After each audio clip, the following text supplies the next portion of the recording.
Баршаңызға сәлем. Қажет арнасына қош келдіңіз. Каналға тіркеліп қолдау білдіріп отыруыңызды сұраймын. Қан қысымын дәрі-дәрмексіз 5 минут ішінде қалай төмендетуге болады? 1 және 2 нүктелер сызық құлақтың астынан басталып, суретте көрсетілгендей мойыннан төмен түседі.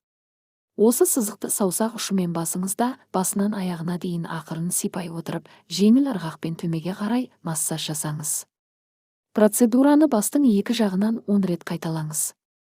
3 нүкте келесі сызық құлақтың беттақ тұсынан басталады. Оны доға түрінде уқалай отырып, мұрынға қарай массаж әрекетін жасаңыз. Мұны да 2 құлаққа қатар жасау керек. Тым қатты басудың қажеті жоқ, жеңіл, баяу. Массаж жасағанда еркін, терең тыныс ала отырып, өзіңізді бос, еркін ұстаңыз, ештеңеге алаңдардың қажеті жоқ. Демалуға тырысыңыз. Бұл жаттығу 5 минут ішінде қан айналымын қалыпты күйге келтіреді. Үйдегі қысымды төмендетудің табиғи және ансыз әдісі.